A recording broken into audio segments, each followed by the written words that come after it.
What's up, Rockstars and Lambs? It's Josh Cooley coming to you from Studio J. Rye. We're sitting in my office today. It's mid-afternoon. I'm waiting to go back to the salon. I had a tiny little gap, so I thought I would actually take time and do a video in the middle of the day. You can see my Buddha sitting on top of my office.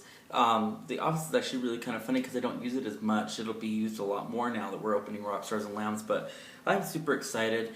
I just got done talking to my mom and dad, and they've been really, really very cool with a lot of stuff that's going on a personal front. I have a lot of different stuff going on. The salon is funny because we're about midway through construction, and so I need to get on the ball and start getting carpet and carpet taken out and plumbing put in. So there's a lot of stuff in my brain right now. There's a lot of different things that I'm super excited about regarding that. But what's funny today is while I was cutting hair, because my first couple clients were actually really quiet people today.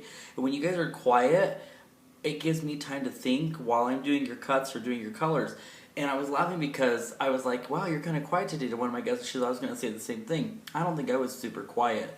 But I was laughing at the fact that I was emailing somebody last night. Last night my phone had no battery. I took my iPad into a restaurant, had a bowl of soup, just kind of chilled and meditated within myself. And I was emailing somebody back and forth on Facebook and then emailing back and forth from my private email because my phone, the battery was dead. And I was asking about his schedule and things like that. And one thing I could feel, and I've heard this many times, is I've even told people, don't make somebody a priority that makes you an option. And I felt like I was the option in the email. Like I tried to make that other person the priority to me, and it was like the messages came back very generic. Like it was a general person that they were talking to, not somebody that should be their good friend or somebody that they're close to.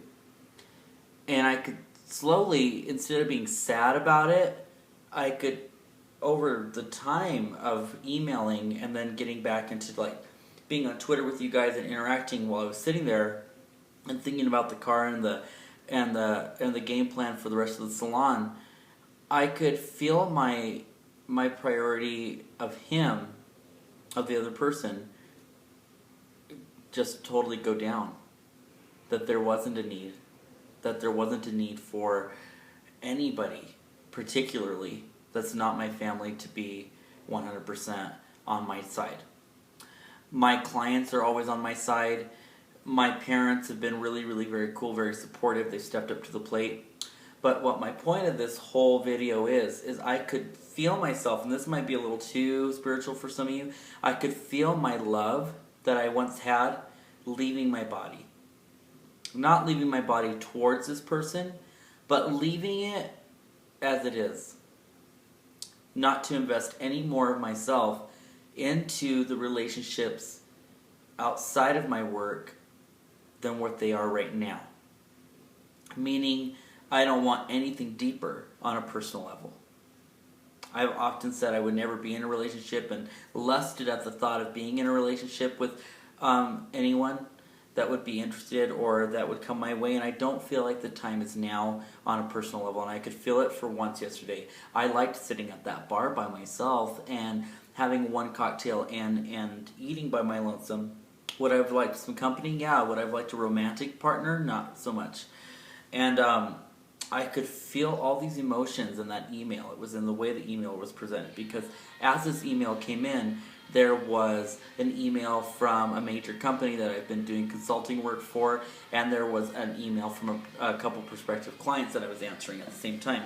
So the thing that really hit me was that things are good on an emotional level where I'm at, and to progress would take away from what is the task at hand. And the task at hand is my business. And so what my thing is for you is to know that don't make anyone else a priority if you already know they are an option, because they're treating you like an option. Like attracts like. So sometimes we have to understand that if you're not up here on the priority for them and you're more here, then you need to drop them to maybe about here. And that's what I'm going to have to do with a lot of personal things that are going on in my life, because right now nobody's going to help me get a car. Nobody's going to help me open my salon. It's all based on the drive that I have inside of me. And so as of now, I'm very content by myself. Taking these 3 months of a hiatus has been great.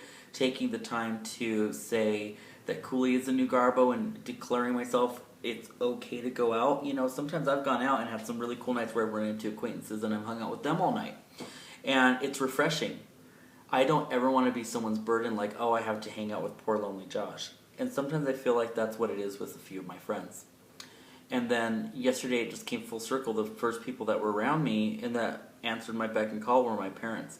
And my clients are always supportive, sending me really great love. So don't make somebody a priority that makes you an option. And secondly, when you feel your love leaving your body, leave it as is. Don't let it leave, and don't let it uprise. Just don't invest anymore in that stock, if you will, that stock of a friendship or relationship. Just leave it as is. Your body will tell you and your brain will tell you what it needs to do with that. And I think I have an idea of what I need to do as far as friends and family and clientele and people are concerned.